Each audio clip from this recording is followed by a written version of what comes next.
Okay, I think we're recording. Okay, so welcome to everyone who's watching.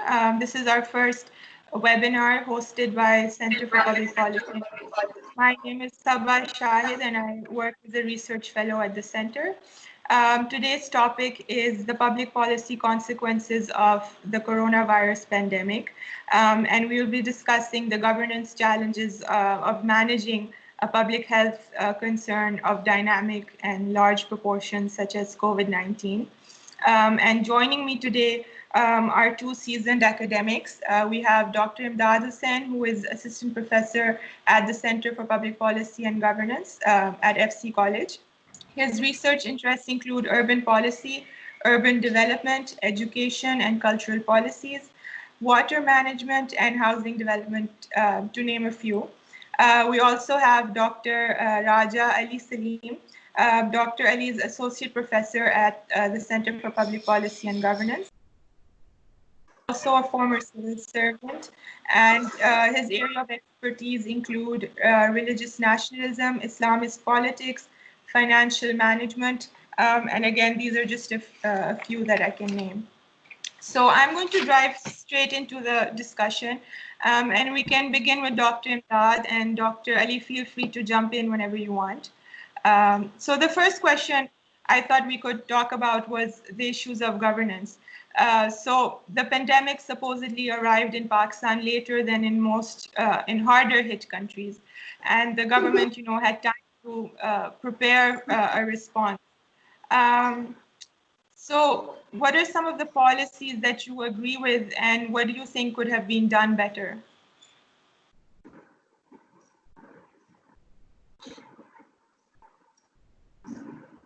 Yeah, I think to start with,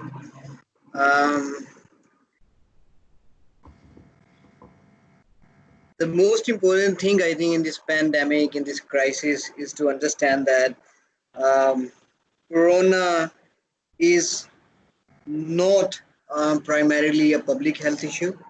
It's a political issue and relates to the management of movement and management of physical distance among people and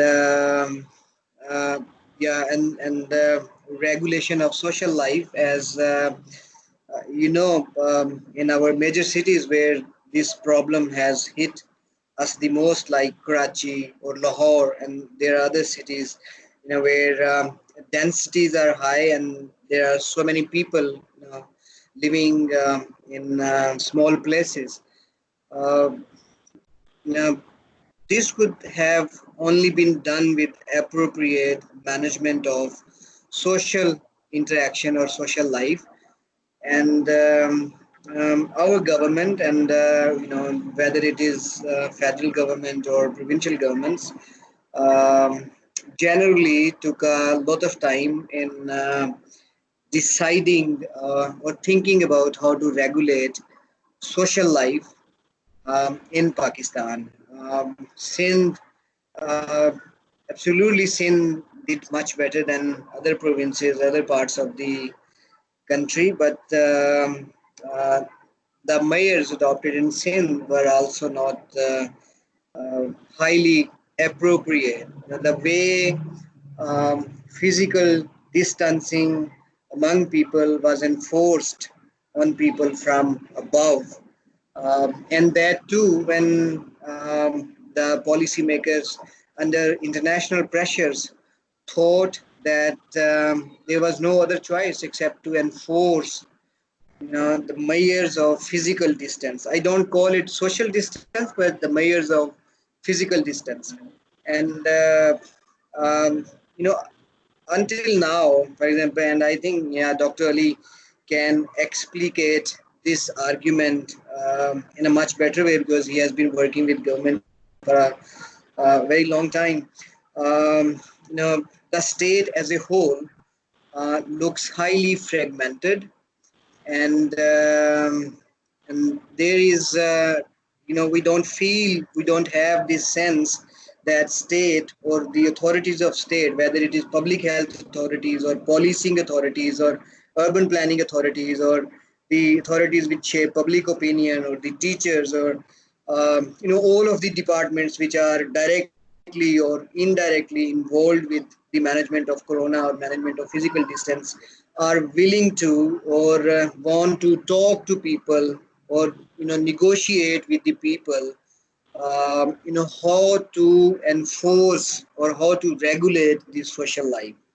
And I think since this have not been negotiated, and there is no process or mechanism in place where we can, our state authorities can actually take feedback from the people. Of course, this is a class society, and various people are living in various economic circumstances, economic and social circumstances, and this physical distancing cannot be imposed on them or enforced on them in a standardized way. Of course, there will be like various kinds of nuances and flexibilities which have to be kept in mind while enforcing this.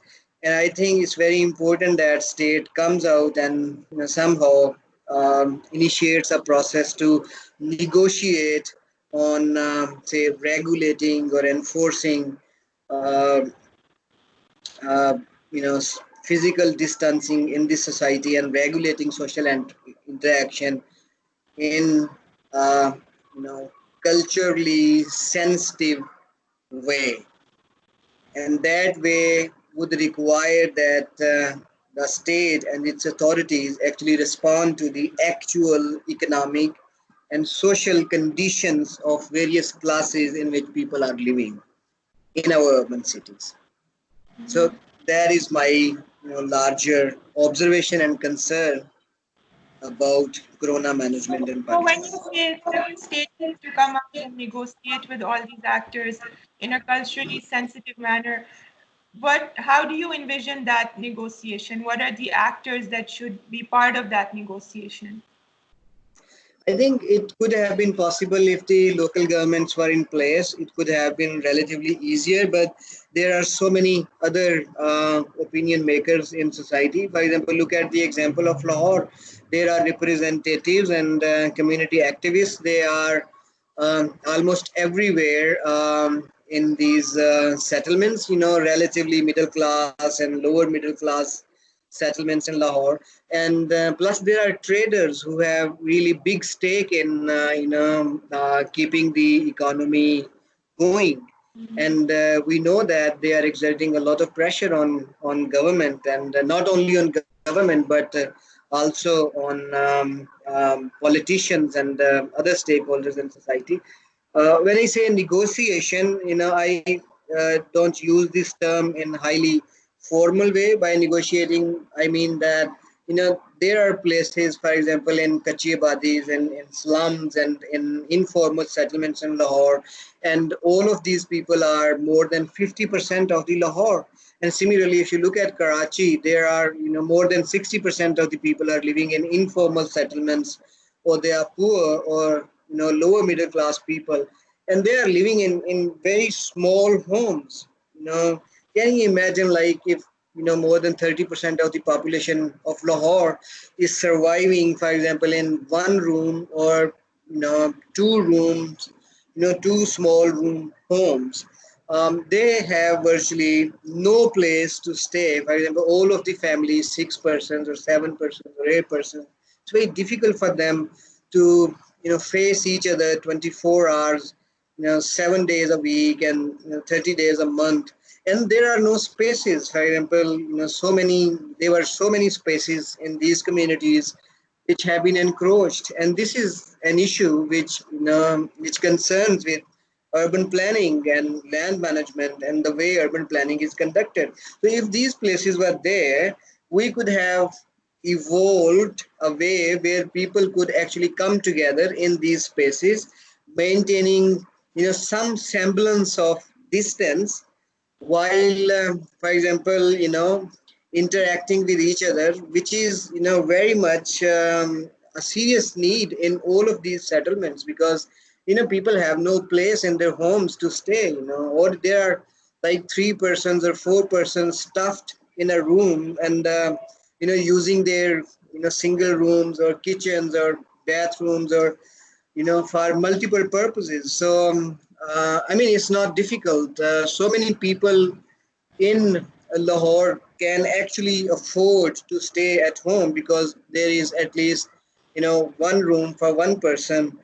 But in some cases, there is like 3 rooms or 4 rooms for one person at a home. But, so many people don't have this luxury. And They of don't course, have.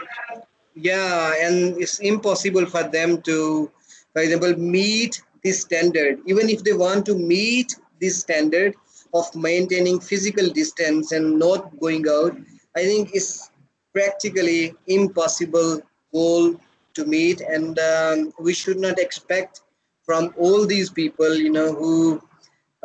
whose livelihoods are dependent, really dependent on their daily work, and whose lives, social lives and psychological lives are dependent on public spaces, moving out in the streets or moving out at the street corners, or going into like open spaces wherever they are available in limited way, because there are no parks. There are only some of the spaces which these people have saved or made by themselves.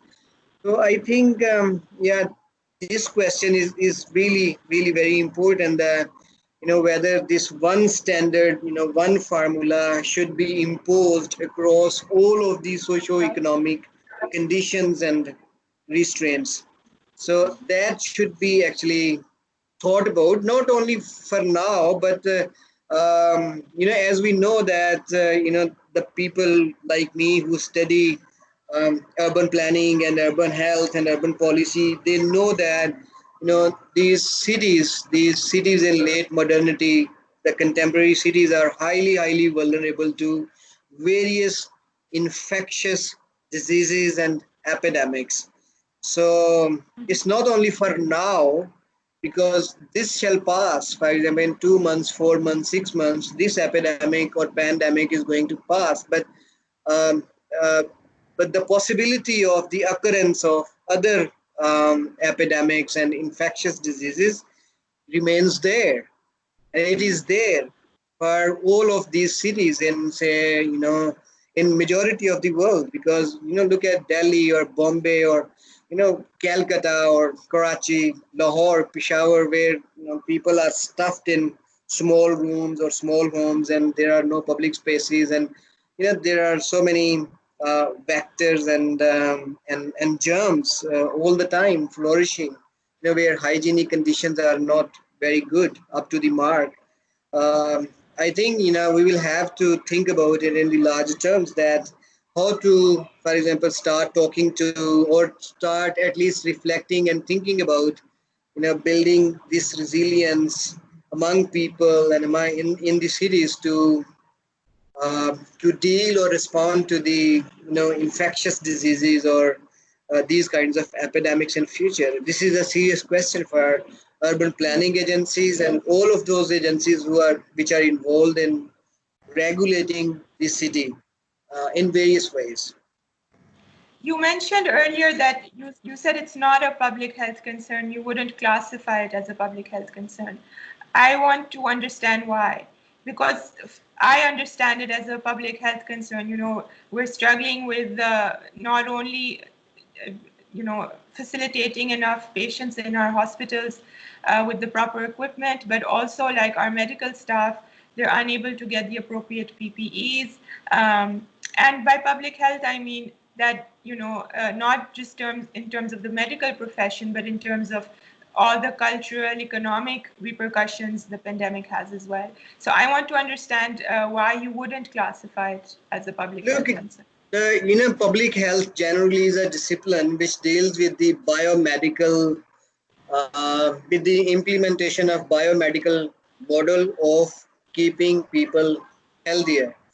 But in this case, for example, in Corona case, we don't have, for example, a medicine which can cure, or which can cure, all those people who have got Corona, or we don't have a vaccine which can prevent people from contracting Corona.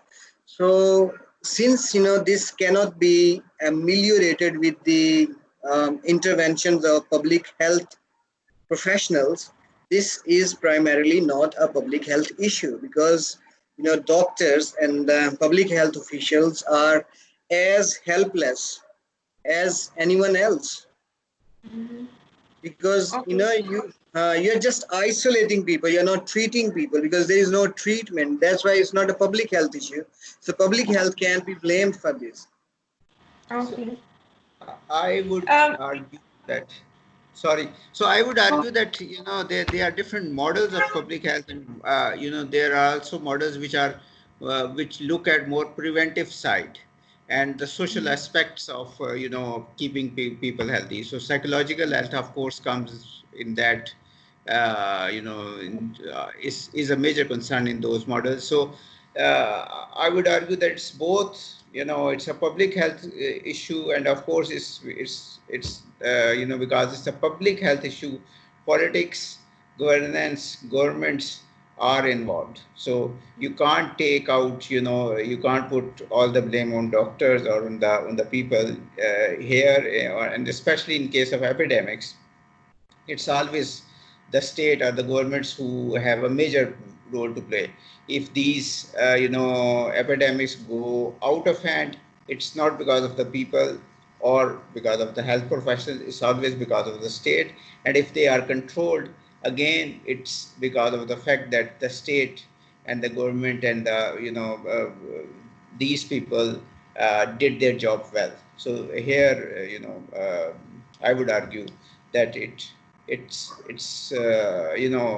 state has a large role to play, and it's health issue, but of course we have to include the public side of it, which is the state and the governments. Mhm.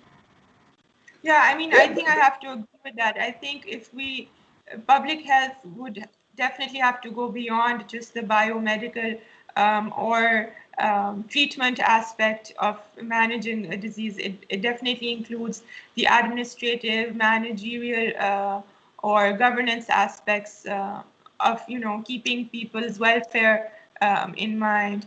But I mean, we can talk about this more. I want to go on to the next question, which is talking about the resources, the financial resources, the infrastructural resources we have, the managerial capacity we have. I was reading through a WHO report yesterday, and their guidelines review tool, and it's a set of steps that people can use to assess the level of preparedness a government has to manage a pandemic.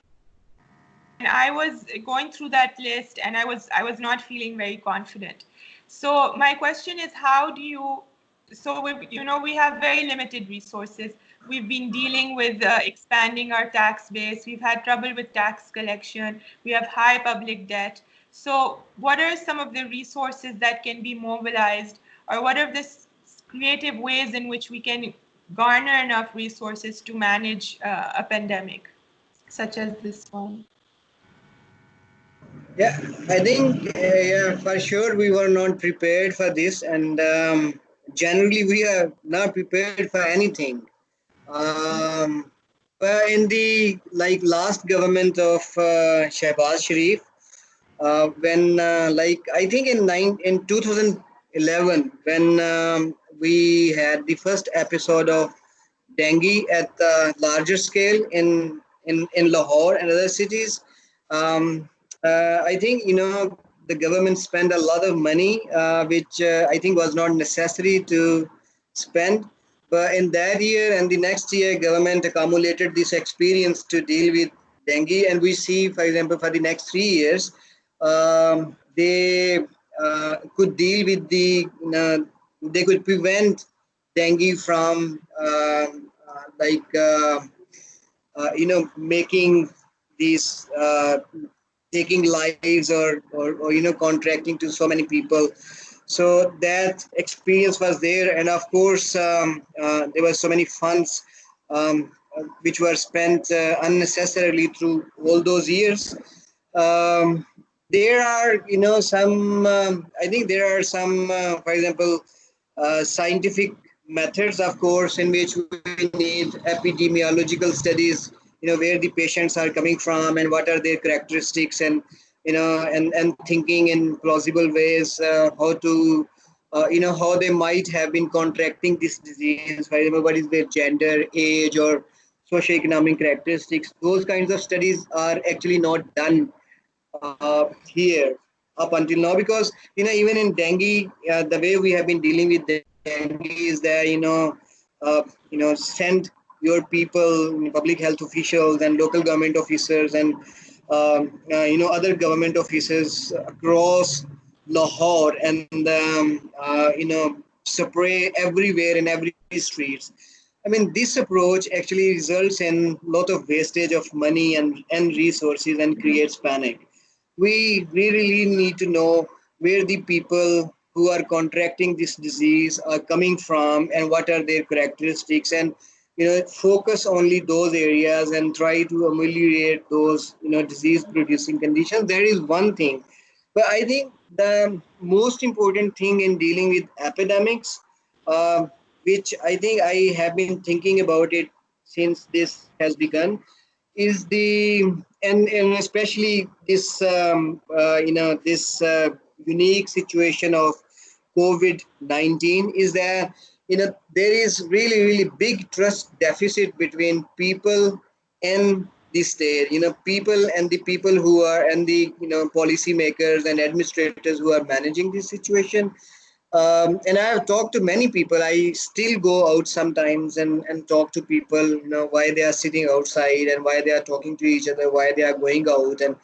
And people out there generally don't trust anything coming from this government or these doctors, or the advice from WHO, or the advice from any other international agencies, because people simply don't trust this advice. People simply don't trust these people. And in Corona situation, we were talking about public health. If we think public health includes sanitation, sewerage, drainage, solid waste management. Even if you don't pick solid waste management from our street these days, even if you don't maintain sewers, corona is still going to spread, because it's not that kind of contagious germ, contagious virus, as we have been thinking that unsanitary conditions have been producing epidemics, as in like 19th century London or after that. This situation really required a sync between people Yes. and all those who have been advising them to like not go out unnecessarily, and not to hug each other, not to meet each other, and wash their hands. And so this is one thing. I think in the like future epidemics, this kind of issue will be very important. That if people really trust their governments, and we have seen that in South Asia, I mean India and in Pakistan, people don't trust their governments. So I think this is the major issue. This is much larger issue than public health. So if people don't trust me, no matter how, if I have like billions of dollars at my disposal, they are not going to make much difference if That, people don't trust me as a government. that's an excellent point, and I agree. I think a lot of this the management issues will be budget neutral exercises. Will involve using existing resources and sort of assessing how you want to manage it.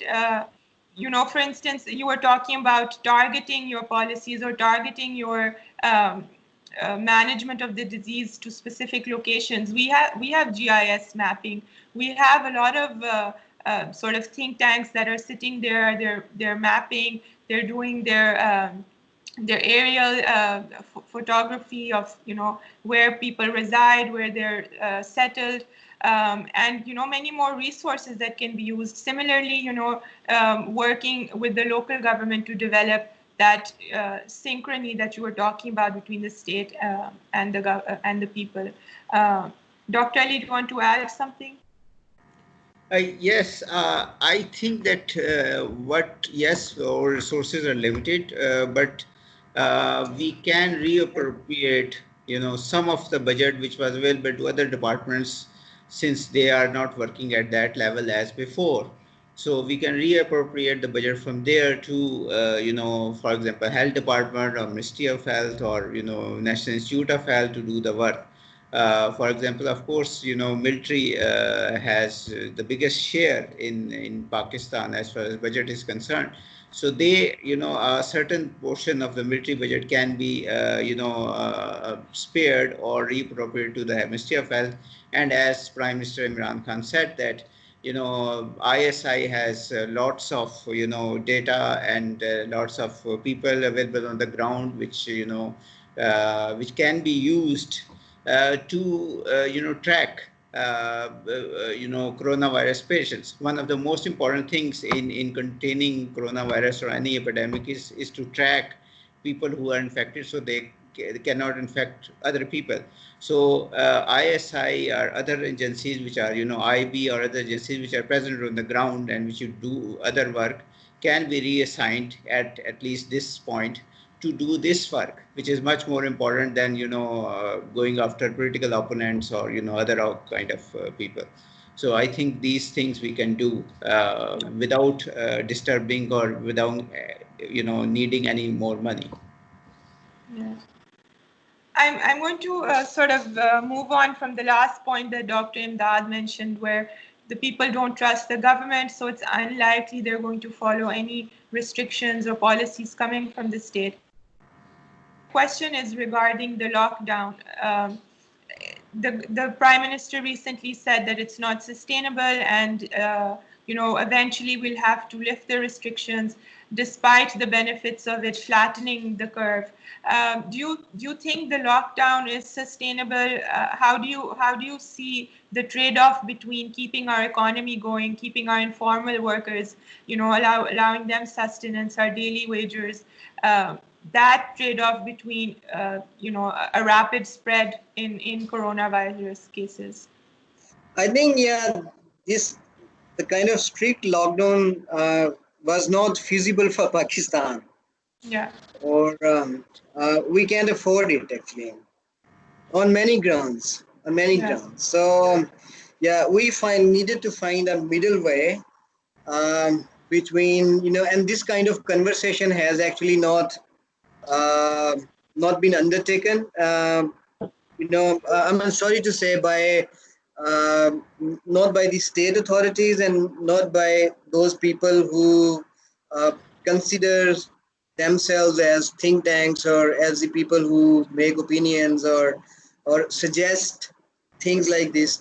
And I see all these posts on Facebook and messages on like WhatsApp and in the news and in the newspapers. These are the people who you know uh, every morning and every evening they keep blaming all these people who are not observing uh, this lockdown or these norms of social or physical distancing. So I think this kind of conversation should have been undertaken at a national scale and especially in the provincial and national assemblies where people would actually give various opinions and whether informed or uninformed, because a lot of this science which is asking us to wash our hands every 5 minutes, and this science is not that empirically sound, and there are so many people out there from the scientific community. There are people there are virologists and there are biologists, and there are people who have been working on or who have spent their lives investigating the spread of epidemics and viruses, and they have little different opinions also. So there is plurality of opinions, but all of these opinions are suppressed in favor of this strict lockdown and this mantra which is being popularized or being enforced like a religion on the people. So I think this kind of conversation was highly important. That how to, for example, keep economy going, because if we don't let economy going and economic activity flourish in Pakistan, there are so many people who are going to die after in the post-corona situation, because we have like this like 220 million, yeah, I mean this big size population, and 80% of this population is poor or lower middle class, and they cannot afford to live.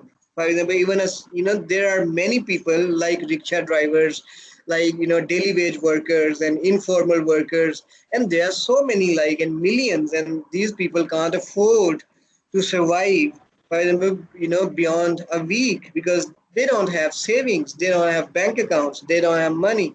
So we did not take this kind of conversation, and we made, I think, all of us, most of us at least, made this highly, highly ideological battleground, where people keep on spitting each other, calling each other like primitive, or Mhm. American agents, and terms like that. But serious conversation, which really, really is relevant to the lives of the millions of the people, virtually millions of the people who are impoverished, who can survive beyond like this week, is was very, very important to keep some kind of economic activity going in Pakistan. And I think we still have time to leave our like fierce positions behind, and and not make it ideological battleground, and seriously think through the eyes of these millions of people who really need some kind of economic activity. And we know that this like SAS program initiated by government, 12,000 rupees a month, this is not going to do anything. This is not going to do anything for the people, because first, and we know this through newspaper and the anecdotal evidence, people have not been targeted rightly for this, and there are so many people who are rich, who can afford good life to themselves, and they are taking 12,000 rupees from this SS program. There was no good targeting for this program. And secondly, it can't help big families survive for a long time. So we really, really need to think about to find a middle way, really, really find a middle way, because corona is not like that, those kinds of flus which used to spread in 19th or early 20th centuries, and they would go with the air, and wherever they would go, they would keep killing like thousands of people in communities.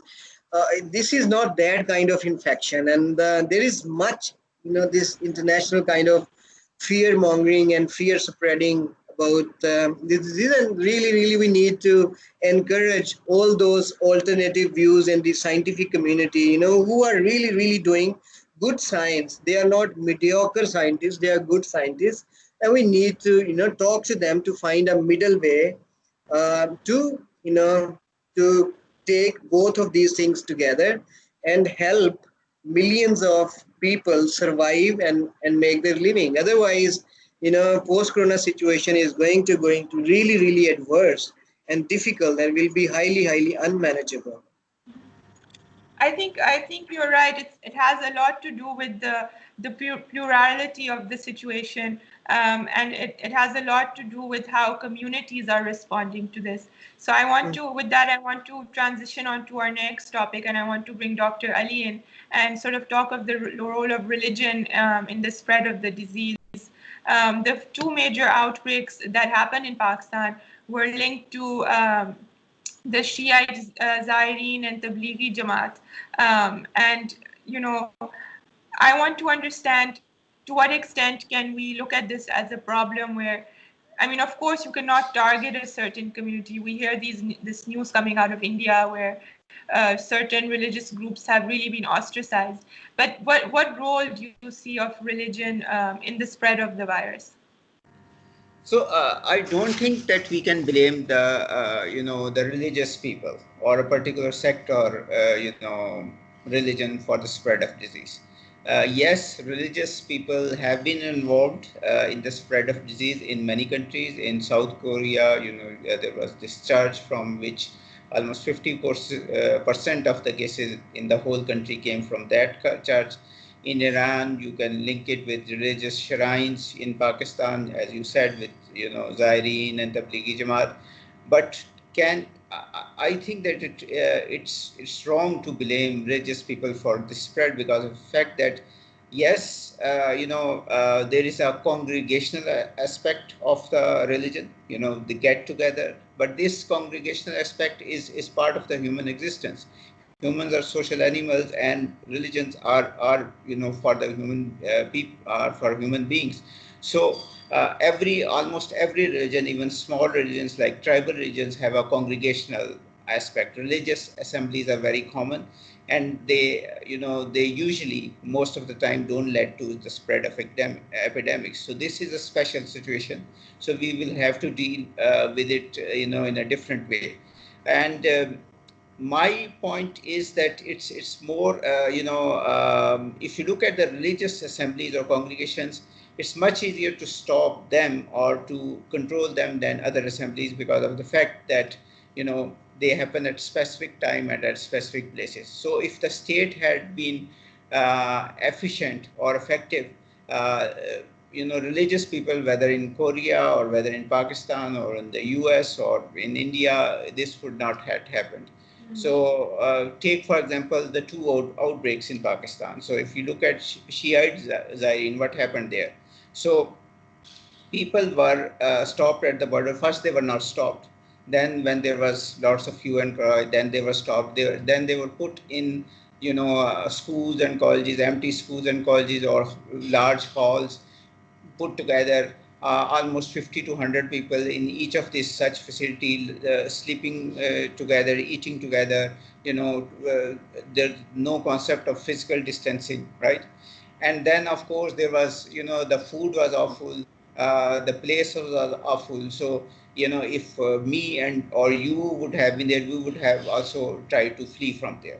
So this is what actually happened, that people, didn't, saw no point in staying there. And of course, if there was one patient of corona in those 50 to 100 people living in one building, of course, it's spread to all the 100. So, or it had the capacity or the ability to spread to all these 50 to 100 people. So this was the attitude of the state, and this was the attitude of the state which led to the spread. It was not Zairine, it was not the, going of Zairine to Iran or coming back of Zairine from Iran. It was how they were managed.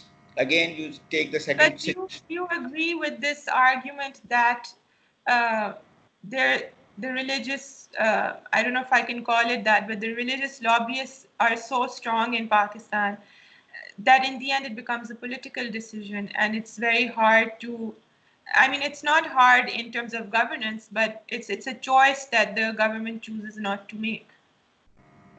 If you okay, so maybe, again, I was talking, if you look at the Tablighi issue, again, Tablighi Jamaat, on 26th February, first case of coronavirus in Pakistan. This congregation happened on from 10th, started on 10th March to 12th March. And government warned and said all the kind of things that they shouldn't do it, but of course didn't stop them for coming. And 70 to 80,000 people came and stayed there for 3 days, and they said. So yes, it's difficult, but when you are in government, when you are responsible for the people, you have to take these choices. And it's more difficult in Pakistan because of the fact that Pakistan has a specific relationship, because of its religious nationalism, Islam's role in the creation of Pakistan and afterwards. So for Pakistan, it's more difficult.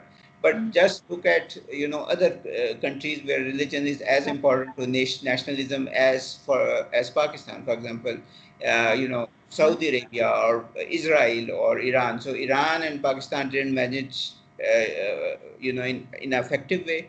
But look at Saudi Arabia. So Saudi Arabia, what they did was that they controlled it. Yes, they had more resources, of course, but religion was also very important to them. But they, closed all these, spaces, religious spaces, even the, two most holy spaces in for the Muslims in the world. They did that. So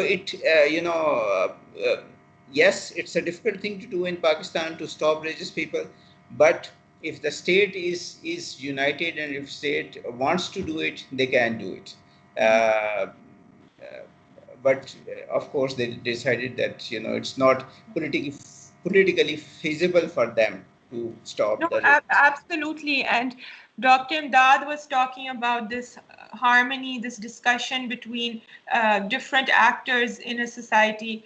And of course, the religious ulema are an important part of what we are discussing. What role do you see them playing? To what extent, I mean, even now we can engage with them and get them on board to sort of get government policies implemented. So yes, I find that of course, religious ulama should be engaged, but there is a there is a point where you have to there should be every negotiation should have some red lines. So, for example, what the government was negotiating with the ulama recently for Ramzan, it should have realized that most of the things that is agreeing with the ulama are not going to happen, right? So, and we know that all the mosques, it's very difficult for to maintain physical distancing in the mosque, which is only 10 feet to 5 feet or something like that, and most of the country is filled with these small mosques. Of course, it's difficult to monitor these small mosques also, but these the religious ulama in Pakistan are you know um, more into politics. As far as it is my opinion. You can disagree with them, that they are less concerned about many of them are less concerned about religion than about what they are getting out of religion. So that most of the charity is done by the Muslims by the in or close to Ramzan. Zakat is deducted at the start of Ramzan. People do that. It's sunnah to do more charity during Ramzan. So the ulama were more concerned, I think, that to get their coffers filled than about uh, keeping people alive.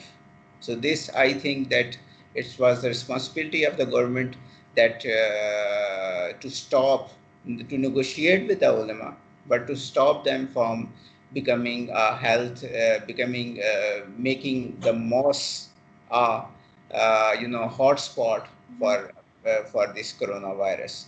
But of course, the government has largely failed in that, because it has come to the religious right, and it has basically said that we are not going to, as they did before in case of Zaireen and in case of Tabligh Jamaat, they have again tried to appease the religious right, so that it they can it's not they are not against them, and they can survive politically.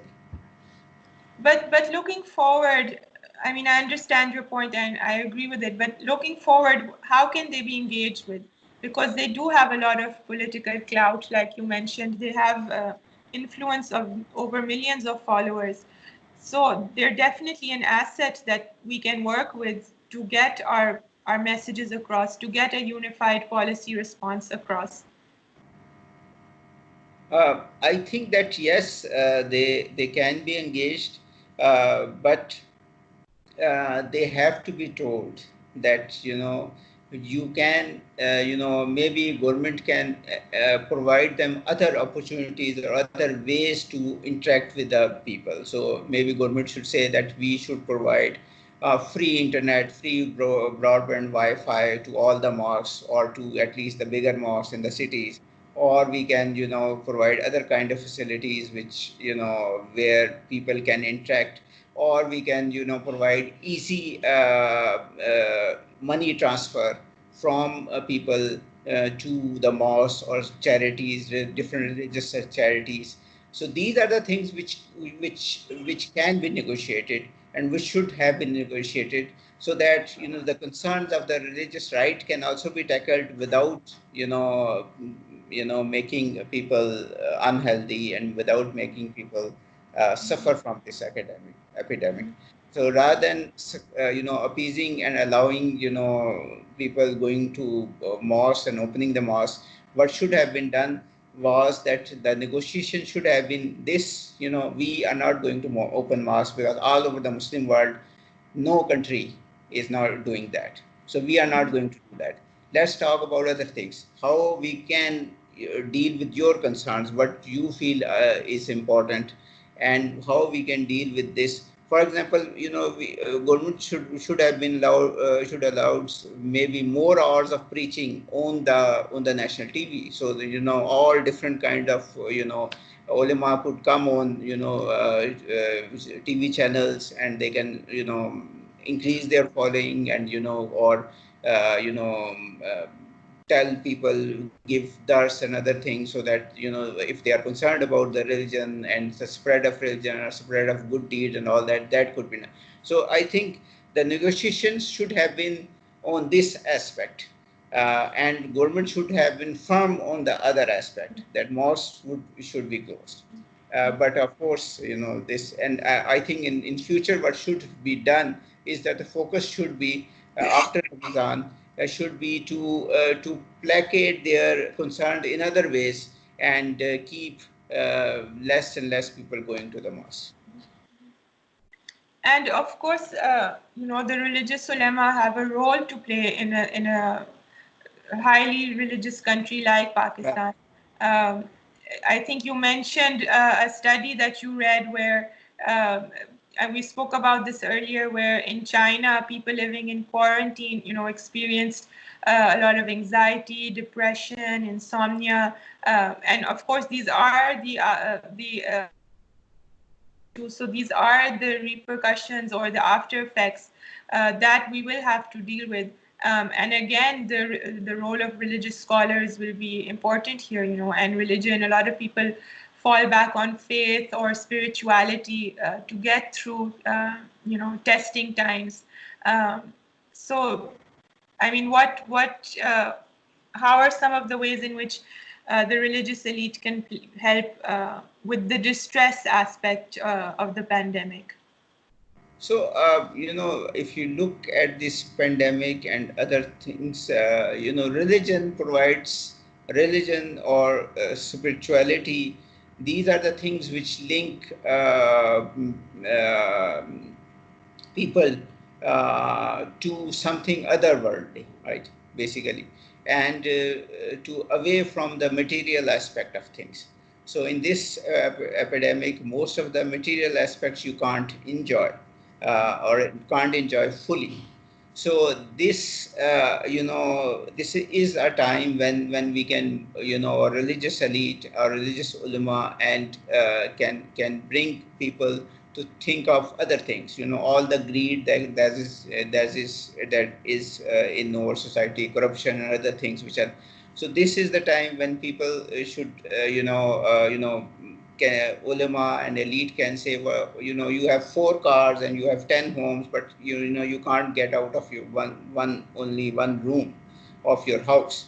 So what is the benefit of all these, and why are you collecting all these things? So these are the things. Then the ritual aspect, which is prayers and rosas and all these things, these help provide structure and regularity to the life.